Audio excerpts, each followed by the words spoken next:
మహాగణుడివి కృపామేడు ప్రేమగలేవా నీ పాదాలకు స్తుతులు స్తోత్రం. ఇదిగో నీ ప్రేమలు చెప్పిన చక్కని సాక్ష్యం దీవించి సహాయం తెచ్చు రబైకాలు ఇంకను నీ గొప్ప కార్యములయా నీ బిడ్డల పట్ల మీరు నెరవేర్చి సహాయం నేర్చను. యేసురత్న గారిని ఆయన భార్యను దీవించను. మన ప్రభువును రక్షకుడైన యేసుక్రీస్తు వారి అతి పరిశుద్ధ నామమున అడిగి వేడుకుంటున్నాం తండ్రి, ఆమేన్. కూర్చుందండి. దేవుని స్తోత్రపడు. మన మధ్యన అమ్మగారు చిన్న వర్తమానం అందిస్తారు. మనందరూ కూడా నిశ్శబ్దంగా ఉందామండి.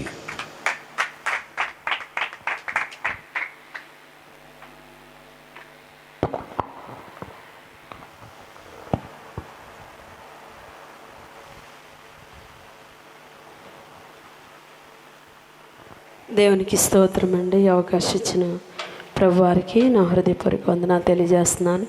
అలాగే కూడిన అయ్యగారికి, సేవకులకి, సేవకులందరికీ, విశ్వాసులకి, పరిశుద్ధ సంఘానికి కూడా నా హృదయపూర్వక వందనాలు తెలియజేస్తున్నాను. బైబిల్ గ్రంథంలో చిన్న మాటలు మనము చదువుకుందాము. బైబిల్ ఉన్నాడు చూడండి. కీర్తన గ్రంథము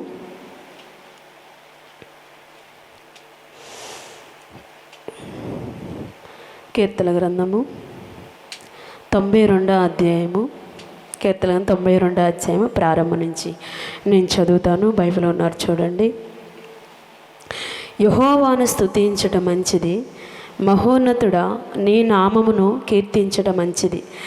ఉదయమున నీ కృపను, ప్రతి రాత్రి నీ విశ్వాస్యతను 10 తంతుల స్వరమండలముతోనూ గంభీర ధ్వనిగల సితారాతోనూ ప్రచురించటం మంచిది. ఎందుకనగా యెహోవా నీ కార్యము చేత నీవు నన్ను సంతోషపరచుచున్నావు. నీ చేతి పనులను బట్టి నేను ఉత్సహించుచున్నాను. యెహోవా నీ కార్యములు ఎంత దొడ్డవి, నీ ఆలోచనలు అతి గంభీరములు. దేవునికి స్తోత్రం. అందరు బాగున్నారండి? అందరు బాగుంటే గట్టిగా చప్పట్లు కొడుతూ దేవుని నామాన్ని గణపరిద్దాం. దేవునికి స్తోత్రం అండి. బాగున్నామండి. దేవుని కృపను బట్టి మరి ఘనత మహిమ దేవాది దేవునికే. మరి దేవుని కృపను బట్టి, దేవుని ప్రేమను బట్టి ప్రభువారు మరి చాలా సంతోషం. చాలా సంవత్సరాల తర్వాత మరి గృహంలో ఆరాధన పెట్టి ఉన్నారు. చాలా సంతోషం. ఆయనను దేవుడు ఈనాటికైనా ప్రభువారు సిద్ధపరిచారు. దేవుని స్తోత్రం. మరి రానున్న దినాల్లో ఇంకా బహుబలముగా దేవుని ఆరాధించాలని కూడా నేను మనస్ఫూర్తిగా కోరుకుంటున్నాను. మరి నిజంగా చూసినట్లయితే మనోడ కాలమంది యేసురత్న గారికి చాలా పాపం బలహీనత వచ్చింది. మరి చాలా సీరియస్ కూడా అయింది. అటువంటి పరిస్థితుల్లో ఉపవాస ప్రార్థనలు మరి కుమారుడు ఇక్కడే ఇంటికాడ ఉంటానయ్యా, నాకు అక్కడైతే మరి నాకు మరి ఇబ్బందిగా ఉంటుంది అని చెప్పినప్పుడు అయ్యగారు అన్నారు, కాదయ్యా అందరూ అక్కడ ఆరాధన చేస్తున్నప్పుడు అక్కడ ఏది గద్దిచ్చినా బలహీన మీద పడిపోద్ది కదా, నువ్వు బలహీనంగా ఉన్నప్పుడు ఈ బలహీనంగా ఉన్న సమయంలోనే మందిరంలో ఉంటే నీ బాగుంటుంది, మందిరంలోకి రాయి అన్నప్పుడు కుమారుడు కూడా చక్కగా దేవుని మందిరంలోకి వచ్చి అయ్యగారు మాట అంగీకరించి, దౌర్జన్య మాట అంగీకరించి చక్కగా దేవుని సన్నిధిలో వచ్చడం ద్వారా మరి దేవుడు సంపూర్ణమైన ఆరోగ్యం ఆ కుమారుడికి ఇచ్చారండి. దేవుని నామానికి స్తోత్రములు. చాలా సంతోషము. మరి గృహారాధన కూడా మరి పోయిన సంవత్సరమే కనిపించింది అయ్యగారికి, ఇంట్లో కూటం పెట్టమని కనిపించింది. మరి కూటం పెడదామని గ్యాప్ ఇస్తూనే ఉన్నారు. బలహీనత వచ్చేసింది. మరి ఆయనను దేవుడు ఈ సమయానికైనా సిద్ధపరిచారు. చాలా సంతోషం. మరి ఇలా ఇంత గ్యాప్ కాకుండా, ఇంత టైం కాకుండా మరి ఎక్కువగా దేవుని స్తుతించాలని నేను ఎంతగానో కోరుకుంటున్నాను. ఎందుకంటే మన జీవితానికి మనం అనుకుంటాము ఇదైతే మంచిది, అదైతే మంచిది, ఇలా చేస్తే బాగుంటుంది, అలా చేస్తే బాగుంటుందని మనం అనుకుంటాం. ఎందుకంటే మన ఆలోచన బట్టి మనం అనుకుంటాం. కానీ దేవుడు చెప్తున్న మాట, ఎందుకంటే మన ఆలోచన వేరు, ఆయన ఆలోచన వేరు కదా. మనకున్న తలంపు వేరు, ఆయనకున్న తలంపు వేరు. ఆయన చెప్తున్న మాట ఇక్కడ కీర్తనకారుడైన దావీదు మహారాజు గారు మాట్లాడుతున్నారు. ఆయన ద్వారా పరిశుద్ధాత్మ దేవుడు మాట్లాడుతున్నాడు. ఏంటి అంటే యెహోవాను స్తుతించుట మంచిది. ఏది మంచిది మన జీవితానికి అని అంటే దేవుని స్తుతించడమే మంచిదంట. దేవుని మనం ఆరాధించడమే మంచిది. దేవుని ఘనపరచడమే మనకి మంచిది. ఎందుకు స్తుతించాలయ్యా, ఎందుకు ఆరాధించాలయ్యా అని అంటే కింద వచనాల్లో అంటున్నాడు కదా, ఏమని? ఎందుకనగా యెహోవా నీ కార్యము చేత నీవు నన్ను సంతోషపరచుచున్నావు, నీ చేతి పనులు బట్టి నేను ఉత్సహించుచున్నాను అని అంటున్నాడు. నిజంగా దేవుడు మనకి ఎన్ని కార్యాలు చేస్తున్నారండి, ఎన్ని మేలులు చేస్తున్నారండి. ఈ రోజున బయట చూస్తే లోకంలో ఎంత భయంకరంగా ఉన్న పరిస్థితి, చాలా దారుణం. ఎందుకంటే లోకంలో చాలా చాలామంది బిడ్డలు కోర్టుల చుట్టూరు తిరుగుతున్నారు, కొంతమంది పోలీస్ స్టేషన్ల చుట్టూరు తిరుగుతున్నారు, కొంతమంది హాస్పిటల్ చుట్టూరు తిరుగుతున్నారు, కొంతమంది అప్పులు కట్టలేక నాన్న ఇబ్బంది పడుతున్నారు. చాలా కష్టాలు, చాలా శ్రమలు, చాలా బాధలు, 5 ఏళ్ళు నోట్లోకి వెళ్ళక చాలా ఇబ్బంది పడుతున్నారు. లోకంలో ఒక్కొక్కరు ఒక్కొక్క సమస్యతో కొట్టుమిట్లు ఆడిపోతున్నారండి.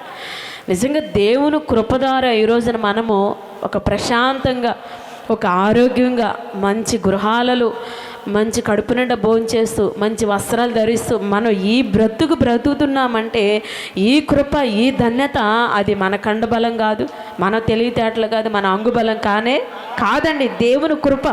అందుకన్నాడు ఎందుకు దేవుని స్తుతించాలి మనము, ఎందుకు మనం దేవుణ్ణి ఆరాధించాలంటే దేవుడు చేసే కార్యాలు ఎటువంటివండి, ఆయన చేసే కార్యాలు ఎంతో గొప్పవంట.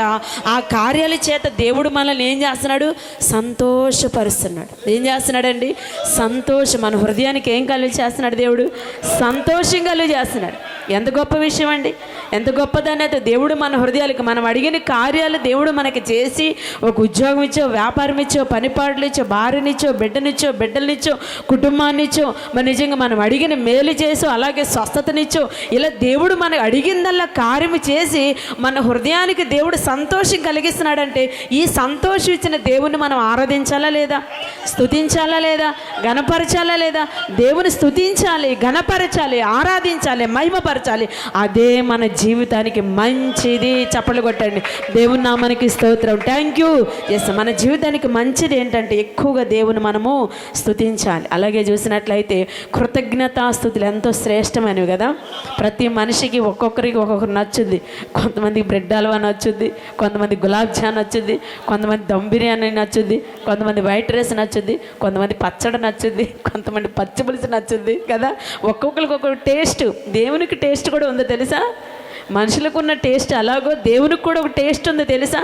ఆయనకున్న టేస్ట్, ఆయనకి ఏది నచ్చుద్దంటే మనము ఆయన చేసిన ప్రతి మేలుకి థ్యాంక్స్ అయ్యా, స్తోత్రాలయ్యా, స్తుతులయ్యా, కృతజ్ఞతాస్తుతులే అని మనం చెబితేనంట అది ఆయనకు నచ్చుదంట. దశలోనికలు రాసిన పత్రిక వ్రాయబడింది కదా, కృతజ్ఞతాస్తుతులు చెల్లించడానికి ప్రీతికరమైన యాగము. చప్పట్లు కొట్టండి, దేవునికి స్తోత్రం. Thank you.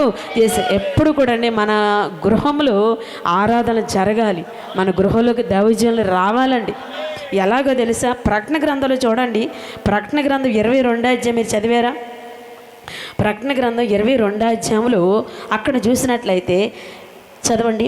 మరియు స్ఫటికము వలె మెరయునట్టు జీవజలముల నది దేవుని యొక్కయు గొర్రెపిల్ల యొక్కయు సింహాసనం వద్ద నుండి ఆ పట్టణపు రాజవీధి మధ్యను ప్రవహించుట ఆ దూత నాకు చూపెను. ఆ నది యొక్క ఈవలను ఆవలను జీవవృక్షముండెను.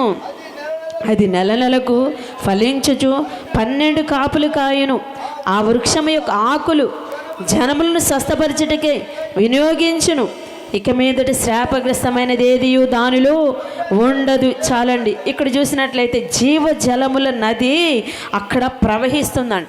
ఏమన్నదండి? జీవజలముల నది. ఆ జీవజలములు ఏంటి? దేవుని మాటలే మనకి జీవజలము. అవునా కాదా? ఆయన నోటు నుంచి వచ్చే ప్రతి మాట మనకు జీవం కాదా? అందుకే యేసుప్రభు వారి శిష్యులు మొట్టమొదట 70 మంది కదా. 70 మందిలో దేవుడు అన్నాడు, నా శరీరం తినండి, నా రక్తం తాగండి అనండి. వాళ్ళకి ఎలా అర్థమైందంటే శారీరకమైన భావం అర్థమైంది. ఇదేంటి మనిషిని పీక్కుని ఎలా తింటాం బాబు, తిన్నే తినమంటాడు ఈయన అని చెప్పేసి వెళ్ళిపోయారు. ఎంతమంది వెళ్ళిపోయారు? 60 మంది వెళ్ళిపోయారు. ఇంకెంతమంది ఉన్నారండి? 12 మంది ఉన్నారు. 72 మంది 12 మంది ఉన్నారు కదా. ఈ 12 మందిలో కూడా ప్రభు వారు అన్నారు, నా శరీరం తినండి, నా రక్తం తాగండి అని చెప్పారు. చెప్పగానే పేతురు గారు ఒక మాట అంటారు అక్కడ. ఏమని? అయ్యా, ఎక్కడికి వెళ్ళగలము? నిత్య జీవపు మాటలు కలిగిన వాడు నీవేనయ్యా అన్నాడు. దేవునికి స్తోత్రం. Thank you. ఎస్, అంటే దేవుని మాటలు ఎటువంటి మాటలండి? నిత్య జీవపు మాటలు. ఎటువంటి మాటలు? నిత్య జీవపు మాటలు. ఈరోజు మనం ఏదైనా మాట్లాడేమనుకో ఎదుటి వాళ్ళకి కోపం వస్తుంది, కొంతమంది నవ్వు వస్తుంది, కొంతమంది చులకనగా ఉంటుంది, కొంతమంది ఎక్కిరింతగా ఉంటుంది. మనిషి మాట ఒకరికి సంతోషం, ఒకరికి బాధ, వాళ్ళకి కష్టం, వాళ్ళకి నవ్వు, ఒకరికి ఉత్సాహం, వాళ్ళకి ఉల్లాసం, ఒకరికి ఏమో ఎగతాళి. హేళన ఇలా మనిషి మాట. కానీ దేవుని మాట ఎలా ఉంటుందంటే జీవము కలిగి చేసే మాట. ఇక్కడ అంటున్నాడు, ఇక్కడ ప్రకటన గ్రంథాలు మనం చదువుకున్న వాక్య భాగాలు అంటున్నాడు, ఏమంటున్నాడంటే ఆ నది యొక్క ఈవలను ఆవలను జీవవృక్షం ఉండెను, అది నెల నెలకు ఫలించుచు 12 కాపులు కాయను అని అంటున్నాడు. అంటే దేవుని యొక్క మాట, దేవుని యొక్క వాక్కు మన ఇళ్లలో వినబడాలి, మన గృహాల్లో దేవుని వాక్కు వినబడాలి. అలా వినబడినప్పుడు ఎలా ఉంటుందంటే మళ్ళీ నెల నెల ఆరాధన పెడుతున్నప్పుడు, లేదంటే 3 నెలలకోసారి ఆరాధన పెట్టినప్పుడు, అలాగే ప్రతి సంవత్సరం 6 నెలలకోసారి, ప్రతి సంవత్సరం ఒకసారి దేవుని యొక్క ఆరాధన పెట్టి ఆ వాక్యము, ఆ జీవజలపు మాటలు మన ఇళ్లలో వినబడినప్పుడు ఎలా ఉంటుంది అంటే ఇక్కడ నెల నెల ఫలిస్తారు. చప్పట్లు కొట్టండి, దేవునికి స్తోత్రం. Thank you. ఎస్, నిజంగా అండి, ఇది మాత్రం ఖచ్చితంగా నేను వాస్తవంగా చెప్పగలను. నా గృహంలో నెల నెల మేము ఎప్పటి నుంచో ఇల్లు కొనుక్కోవాలని, మా పరిమళ పెళ్ళి కాకముందు నుంచి మేము ప్రయత్నం చేసాం ఇల్లు కొనుక్కోవాలని. వాస్తవంగా నేను చెప్తున్నానండి, అబద్ధం కాదు నేను చెప్పేది, కరెక్ట్గా ఇల్లు కొనుక్కోవాలి సరిపోవట్లేదు ఇల్లు అని ఎంతో ప్రయత్నం చేసినా అస్సలు ఫలించలే. ఒక 4 రోజులు గట్టిగా తిరుగుతాం, అది అవ్వదు, వదిలేస్తాం. మళ్ళీ ఎప్పుడు గుర్తొస్తుంది, మళ్ళీ గట్టిగా 4 రోజులు తిరుగుతాం, అది అయ్యేది కాదు, వదిలేసేవాళ్ళు. అలా ప్రయత్నం చేసి ఎన్నోసార్లు తిరిగాము, ఏమీ ఫలించలేదు. ఎప్పుడైతే నెల నెల నా గృహంలో కూటం పెట్టడం మొదలుపెట్టామో, అసలు నిజంగా ఒక విషయంలో, రాజు విషయంలో కూటం పెట్టడానికి మేము సిద్ధపడ్డాము. దేవుడు ఫస్ట్గా మాకేమి ఇచ్చాడు? గృహాన్ని, అపార్ట్మెంట్, ఫ్లాట్ ఇచ్చాడండి. దేవుని నామానికి స్తోత్రం. Thank you. ఎస్, అనుకున్న కార్యం జరిగించారు, గృహం ఇచ్చాడు. పార్కింగ్ స్థలం ఎన్ని సంవత్సరాల నుంచి ప్రార్థన చేసాం మనం? చెప్పండి, మీరు చెప్పండి. నాకు పెళ్ళి నేను వచ్చిన కాడి నుంచి చేస్తానే ఉన్నాం పార్కింగ్ స్థలం కోసం ప్రార్థన. కానీ ఎప్పుడైతే గృహారాధన మేము నెల నెల పెట్టడం మొదలుపెట్టామో, దేవుడు అసలు నిజంగా మా దగ్గర అయితే నిజంగా అంత లేదండి చెప్పాలంటే. ఎప్పుడైతే దేవుని గణపరిచాం, అందుకే దేవుడు అన్నాడు కదా, నన్ను గణపరచవాని అందే నేను సమస్తమును జరిగిస్తా. ఎప్పుడైతే దేవుణ్ణి మన గృహాల్లో గణపరుస్తామో, దేవుడు అంట సమస్తాన్ని సమకూర్చి జరిపిస్తాడు. దేవుని నామానికి స్తోత్రం. Thank you. జస్, అందుకే అంటున్నాడు ఇక్కడ ఎప్పుడు కూడా మన గృహంలో ఆరాధన అనేది జరగాలి. అలా జరిగితే మనకి ఫలింపు ఉంటుంది, ఆశీర్వాదం ఉంటుంది. అలాగే మార్కు సువార్త 2వ అధ్యాయంలో కూడా అక్కడ కూడా చూసినట్లయితే కపెర్నహూములో ఒక ఇంటిలో దేవుడు కూటం పెట్టారు ప్రభువారు. ఇలాగే ఆరాధన పెడుతున్నప్పుడు ఆరాధనలో జరుగుతూనే ఉంది. ప్రభువారు వాక్యం చెప్తున్నారు మార్కు సువార్త 2వ అధ్యాయం ప్రారంభం నుంచి. అక్కడ ఎంతోమంది చాలా జనసమూహం వచ్చారు, ఆ కూటానికి హాజరయ్యారు. హాజరైనప్పుడు ఒక పెరాలసిస్, అతను పక్షవాతాన్ని తీసుకొచ్చారు ప్రభువారి దగ్గరికి, స్వస్థపరుస్తారు ప్రభువారు అని. ఈలోపు ఏమైందంటే ఖాళీ లేదు అక్కడ. ప్రభువారు ఆయన వేల కొలది జనసమూహలు ఉంటారు కదా అని వెంటే ఖాళీ లేదు. ఈలోపు తీసుకొచ్చిన అతను ఆలోచన చేసి, ఈరోజున ఏదైనా ఖాళీ లేదనుకో ఎలా చూసి వెళ్ళిపోతారు. ఖాళీ లేదు, కుర్చీ లేదు, మంచినీళ్ళు ఇవ్వలేదు, ఇంటికి కనబడలేదను, ఎవరు పలకరించలేదను, వందనాలు చేయలేదను, బిస్కెట్ ఇవ్వలేదను, టీ ఇవ్వలేదను, డ్రింక్ ఇవ్వలేదను, జంప్ వెళ్ళిపోతారు. వాళ్ళు చూసారు, వాళ్ళకి ఎంత విశ్వాసము. ఎంతో లాంగ్లో యేసుప్రభు వర్తమానం చెప్తున్నారు, వీళ్ళు ఎక్కడో ఉన్నారు, కళ్ళతో చూశారు, ఖాళీ లేదు, ఏం చేయాలి అని ఆలోచన చేసి ఇంటి కప్పండి పై కప్పు తీసుకుని ఆ పెంకులని ఉప్పదీసి, ఎలా ఉప్పదీశారో చూడండి. అసలు అప్పటికప్పుడే నిచ్చెన ఎక్కడ దొరికింది వాళ్ళకి, అంత ఆలోచన చేసి ఆ కప్పు తీసి, మంచం పట్టే కప్పు అంటే ఎంత పీకేసి ఉంటారండి వాళ్ళు, ఎంత పై కప్పు పీకేశారు. ఆ పై కప్పు పీకేసి ఆ మంచంతో సహా ఎత్తేసి తిన్నగా స్టేజ్ ముందు ఆ మంచాన్ని దించారండి. చప్పట్లు కొట్టండి, దేవుని నామాన్ని స్తోత్రం. Thank you. ఎస్, ఎప్పుడైతే ఆ గృహంలో ఆరాధన జరిగిందో విశ్వాసముతో ఆ కుమారుని తీసుకొచ్చారు. వెంటనే 4 పట్టు మోసుకొని వచ్చిన అతను వెళ్ళేటప్పుడు ఎలా వెళ్ళాడండి? ఒక్కడే నడుచుకుంటూ వెళ్ళిపోయాడు. చప్పట్లు కొట్టండి, దేవునికి స్తోత్రం. Thank you. ఎస్, ఈ రోజున ఆరాధన పెట్టడానికి మనం ఖర్చు అవుతుందనో ఇంకేంటంటే పని ఎక్కువ ఉంటుందని ఎలా అనుకుంటాం. కానీ దేవుని మన ఆరాధన జరుగుతున్నప్పుడు ప్రకటన గ్రంథంలో ఏం చదువుకున్నాం? ఫలిస్తావు. ఏం చదువుకున్నా అండి? ఫలింపు అంటే ఆశీర్వాదం ఉంటుంది. ఇక్కడ మార్కు సువార్తలో ఏం చదువుకున్నాం అంటే ఆరాధన ఇంట్లో జరిగినప్పుడు వాక్యం అక్కడ ప్రభువారు బోధిస్తున్నారు, వాక్యం ఇంట్లో వినబడుతున్నప్పుడు. అలా అని చెప్పేసి రోజు టేబుల్ వేసుకుని మైక్ సెట్ పెట్టుకుని మైక్ ఒకటి పట్టుకుని ఆరాధన మనమే మా వాక్యం చెప్పుకోవడం. రిప్కా గారికి యేసురత్నం గారు, యేసురత్నం గారికి రిప్కా గారు, మరియమ్మ గారికి రిప్కా గారికి ఇలా వాక్యం చెప్పకూడదు. అది కాదండి. చక్కగా ఆరాధన జరిగి వాక్యం వినబడినప్పుడు స్వస్థత కార్యాలు జరుగుతాయి. చప్పట్లు కొట్టండి, దేవుని నామానికి స్తోత్రం. Thank you. ఎస్, స్వస్థత అంటే రకరకాలైన స్వస్థతలు కదా. అనారోగ్యం అనేది కూడా స్వస్థత కార్యం జరుగుద్ది. అప్పులు తీరటం, సమస్యలు పోవటం, ఇబ్బందులు పోవటం, రోగాలు పోవటం, బలహీనతలు పోవటం, ఇవన్నీ కూడా స్వస్థత కార్యాలేనండి. సమస్యలు పోవటం, దెయ్యాలు వెళ్ళగొట్టడం, సమాధానం రావటం, ఇవన్నీ కూడా స్వస్థత కార్యాల కింద లెక్క వస్తుంది కదా. ఇవన్నీ మనకు జరగాలంటే వాక్యం వినబడాలి. ఇంట్లో ఏం వినబడాలండి? వాక్యం వినబడాలి. ఆరాధన గృహంలో జరిగితే మనకి స్వస్థత కార్యాలు మేలు జరుగుతుంది. దేవుని నామానికి స్తోత్రం. Thank you. అదే బైబిల్ గ్రంథంలో చూసినట్లయితే ఇంకా దేవాది దేవుడు మరి దేవుని స్తుతించుట మనకి మంచిదని ఇక్కడ అంటున్నాడు. ఒకటేమో దేవుని స్తుతించాలి, రెండోదేమో గృహంలో ఆరాధన పెట్టడం మనకి మంచిది. అలా చేస్తేనే మనకి మంచిది. అలాగే చూసినట్లయితే 2 తిమోతి బైబిల్ గ్రంథంలో చూడండి. 2 తిమోతి అక్కడ కూడా 2వ అధ్యాయము 1 తిమోతి 2వ అధ్యాయము ప్రారంభం నుంచి, మనము సంపూర్ణ భక్తియు మాన్యత కలిగి నెమ్మదిగాను సుఖముగాను బ్రతుకు నిమిత్తము అన్నిటికంటే ముఖ్యముగా మనుషులందరి కొరకును, రాజుల కొరకును, అధికారుల కొరకును విజ్ఞాపనలను, ప్రార్థనలను, యాచనలను, కృతజ్ఞతాస్తుతులు చేయవలనని హెచ్చరించుచున్నాను. ఇది మంచిది, మన రక్షకుడు దేవుని దృష్టికి అనుకూలమైనది. దేవుని స్తోత్రం. ఇక్కడ చూసినట్లయితే ఇది మంచిది, మన రక్షకుడు దేవుని దృష్టికి అనుకూలం. ఎందుకంటే మనము చూడండి, ఇప్పుడు మనం ఎంత భక్తి చేసేది దేనికోసం చేస్తున్నారంటారు?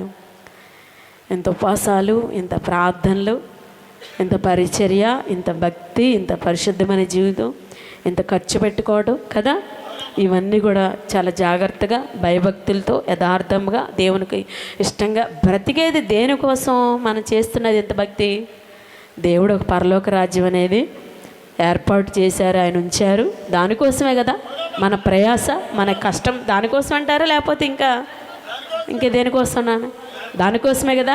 అందుకే ఆ విషయంలో ప్రభువారు ఇక్కడ అన్నారు, ఏది మంచిది మన జీవితానికి అని అంటే ఇక్కడ అంటున్నాడు, ఇది మంచిది మన రక్షకుడు దేవుని దృష్టికి అనుకూలం. ఏది మంచిది అని అంటే ఇక్కడ అంటున్నాడు, మనుషులందరి కొరకు మనం ప్రార్థించాలి, రాజుల కొరకు ప్రార్థించాలి, అధికారుల కొరకు ప్రార్థన చేయాలి, విజ్ఞాపన చేయాలి. గృహంలో ప్రార్థన వినబడాలండి. గృహంలో గొడవలు కాదు, ప్రార్థన వినబడాలి. ఇంట్లో చూసినట్లయితే సాతానుగాడంట ఇల్లు అద్దెకు కావాలని తిరుగుతున్నాడంట. ఎవరండి? సాతానుగాడు. గట్టి చెప్పాలి, ఎవరు? సాతానుగాడు ఇల్లు అద్దెకు కావాలని తిరుగుతున్నాడు. ఒకళ్ళు దొరికారు, కనిపించారు పక్కన. బాబు మాకు ఇల్లు అద్దెకు కావాలి, ఇల్లు ఉందా అంటే, ఉంది సార్ ఇల్లు ఉంది, మాకు అద్దెకి ఇస్తాం అని అన్నాడు. సరే బాబు, ఏమేమి ఉన్నాయి ఇంట్లో, మేము అద్దెకి దిగాలంటే అని అడిగి దుష్టుడు సాతానుగాడు అడిగితే చెప్తున్నాడు, ఇంటి యజమాని అంటున్నాడు, ప్రభా అయ్యా సార్ ఏమీ లేదు, బెడ్రూమ్ ఉంది, హాల్ ఉంది, వంటగది ఉంది, ఇంకేంటండి బాత్రూమ్ ఉంది, అర్మార్లు ఉన్నాయి, ఫ్యాన్ ఉంది, లైట్ ఉంది, ఇవన్నీ ఉన్నాయి అని చెప్తుంటే సాతానుగాడు అంటున్నాడంట, బెడ్రూమ్ ఉన్నా లేకపోయినా పర్వాలేదు కానీ సమాధానం మాత్రం ఉండకూడదు ఇంట్లో. హాల్ ఉన్నా లేకపోయినా పర్వాలేదు కానీ ప్రార్థన జరగకూడదు ఇంట్లో. వంటగది ఉన్నా లేకపోయినా పర్వాలేదు కానీ ఇంట్లో స్తుతులు వినబడకూడదు. అంటే వాడికి ఏంటండి? ప్రార్థన అంటే నచ్చదు, సమాధానం అంటే నచ్చదు, స్తుతులు అంటే నచ్చదు, పాటలు అంటే నచ్చదు, వాద్యాలంటే నచ్చదు, ఇంకేంటంటే దేవుని ఆరాధన అంటే నచ్చదు. ఏమున్నా పర్వాలేదు కానీ భక్తి మాత్రం, దేవుడు మాత్రం ఉండకూడదు. దైవజనులు మాత్రం ఇంటికి రాకూడదు. ప్రభు ఇంటికి రాకూడదయ్యా, నీ ఇంట్లో ఏమి లేపని నేను సర్దుకుంటా.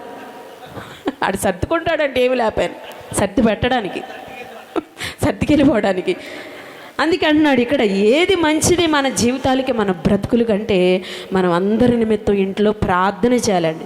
గృహంలో ప్రార్థన వినబడాలండి, గంట కొట్టినట్టు ప్రార్థన వినబడాలి. అందుకే మన నిజంగా భక్తుడు పాడారు కదా, గుడిలో గంటలు రణగణ ప్రార్థన నన్నే రమ్మని పిల్లచే, శత్రు సరములు చుట్టూ చలుడా సతతం యుద్ధము నీవే, గుడిలో గంటలు రణగణ ప్రార్థన నన్నే రమ్మని పిలిచే.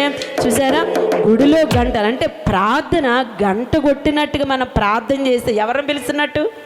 ఎవరిని పిలుస్తున్నాడు? మన ప్రార్థన చేస్తే, ప్రార్థన అనేది ఎవరే చేస్తామండి? దేవుడికే కదా. ప్రార్థన అంటే దేవునితో మాట్లాడదు. ఇలా గంట కొట్టినట్టు మనం ప్రార్థన చేశానంట, దేవుడు ఆగిపోతాడు. ఆగిపోయి దేవుడు నీకు మన గృహంలోకి వస్తారు. అందుకే చూసినట్లయితే గుడ్డివాడు కూడా దావీదు కుమారుడు నన్ను కరుణించని కేక వేసినప్పుడు ఎల్లే ప్రభు ఆగిపోయారా లేదా? ఆగిపోయారు. కేక వేశాడు, ప్రభా నన్ను స్వస్థపరిచేయ, నేను గుడ్డోడినయ్యా, నన్ను బాగు చేయ, నాకు మేలు చేయని. ఎప్పుడైతే అక్కడ ఎలుగెత్తి మొర్రపెట్టి ప్రార్థన చేశాడో ప్రభు ఏం చేశాడండి?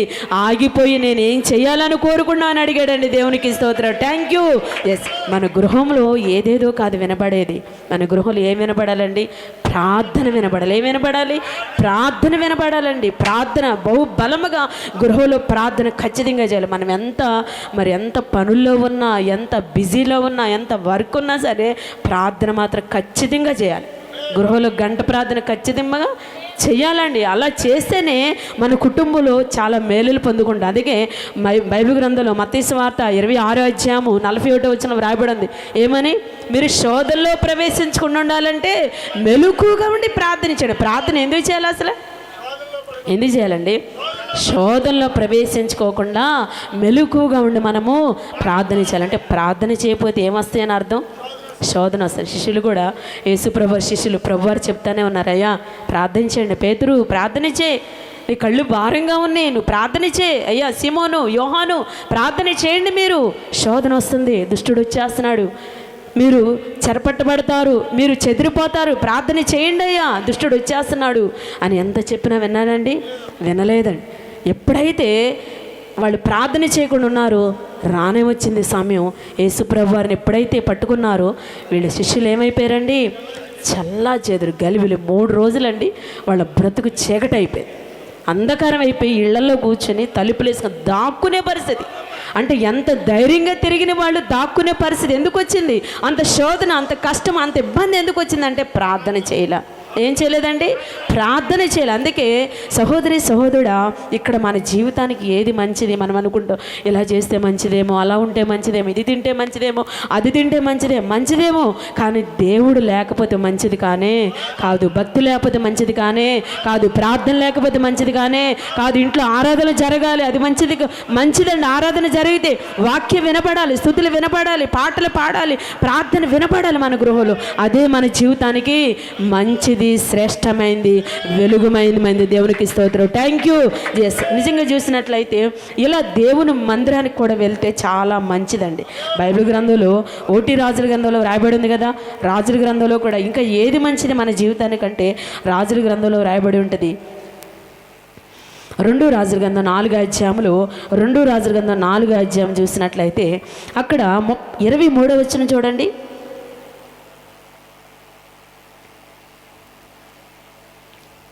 2 రాజుల గ్రంథం 4వ అధ్యాయం 23వ వచనం, అతడు నేడు అమావాస్య కాదే, విశ్రాంతి దినము కాదే, అతని యొద్దకు ఎందుకు పోవచ్చున్నామని అడగగా ఆమె నేను పోవుట మంచిదని చెప్పి గాడిదకు గంత కట్టించి తాను ఎక్కి తన పనివానితో శీఘ్రముగా తోలుము, నేను నీకు సెలవిచ్చితేనే కానీ నిమ్మళముగా తోలవద్దనను. ఇక్కడ చూసిన షునేమిరాలు, ఈ షునేమిరాలకి ఒక కష్టం వచ్చింది, శ్రమ వచ్చింది.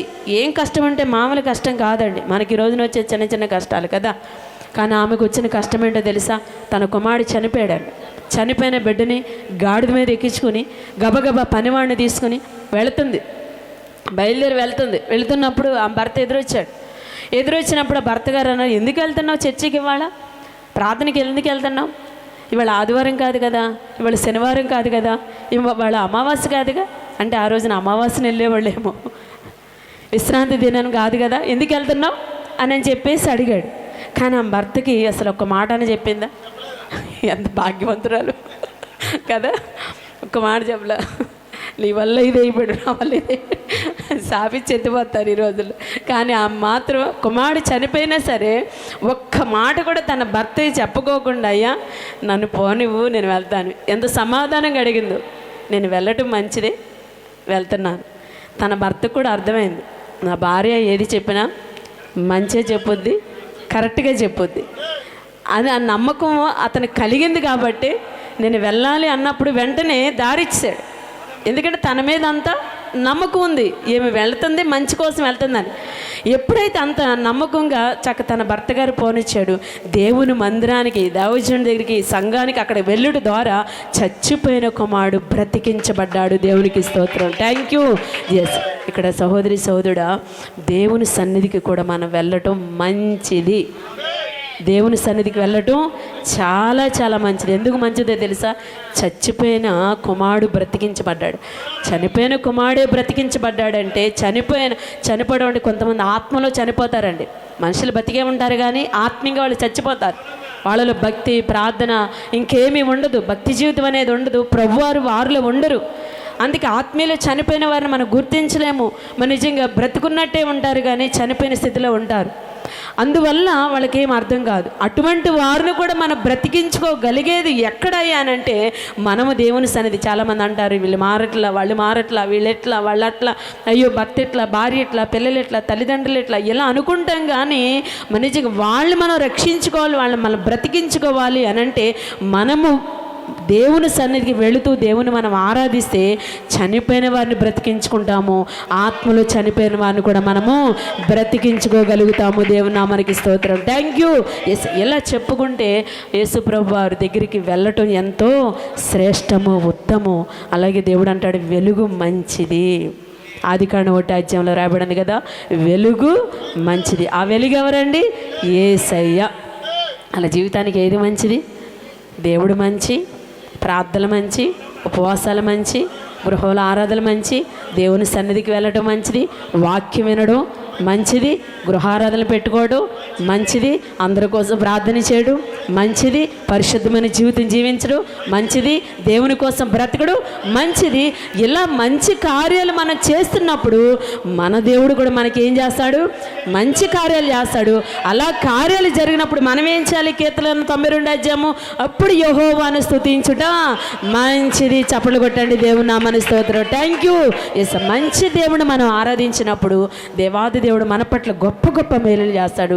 ఆ మేలులకు తగినట్టుగా కృతజ్ఞత భావంతో థ్యాంక్స్ఫుల్గా దేవుని మనం ఆరాధిస్తున్నప్పుడు, స్తుతిస్తున్నప్పుడు, గణపరుస్తున్నప్పుడు దేవాది దేవుడు మన పట్ల, మన కుటుంబాల పట్ల, ఉద్యోగాల్లో, వ్యాపారాల్లో, పనిపాటలు దేవుడు కూడా మనకు కూడా శ్రేష్టమైన కార్యాలు, మంచి కార్యాలు, అద్భుత కార్యాలు, ఆశ్చర్య కార్యాలు దేవాది దేవుడు చేస్తారు. మరి యేసురత్నం గారు అనే భార్య, అలాగే వారి సహోదరు కూడా మరి ఎప్పటి నుంచో విశ్వాసులు.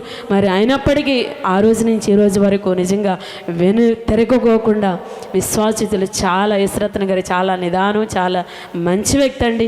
వారి కుటుంబ సభ్యులందరూ కూడా, ముగ్గురు కూడా చాలా ఆత్మీయులు, చాలా బలంగా ఉంటారు. చాలా సంతోషం. మరి అలా ఉండు ద్వారా దేవుడు ఆ కుమారుని బతికించాడు. వాళ్ళకి లోటు లేకుండా, కొదువు లేకుండా దేవుడు ఈ రోజు వరకు దేవుడు వారిని కాచి కాపాడుతున్నారు. దేవుని నామానికి స్తోత్రములు. ఇంకా బిడ్డలు బహుబలంగా ఉండాలని, అనేకమైన అద్భుతాలు ఈ గృహంలో జరిగించాలని మరి నిజంగా నేను మనస్ఫూర్తిగా కోరుకున్నాను. మరి అట్లాగే కుటుంబ సభ్యుల్ని ఇంకా దేవుడు దీవించాలి, ఆస్వాదించాలని, మరి దేవుని చిత్తమైతే రెప్కా గారికి మంచి సంతానం కూడా ప్రభువారు దయచేయాలని మనస్ఫూర్తిగా కోరుకుంటూ ఈ చిన్న మాటలు చెప్పి ముగిస్తున్నాం. అందరికీ నా హృదయపూర్వక వందనాలు. దేవునికి స్తోత్రం. ప్రార్థించేద్దాం. మహాగణుడివి, కృపామేడు, ప్రేమ గల్లేవా, నీ పాదాలకి వేలాది కోట్లాది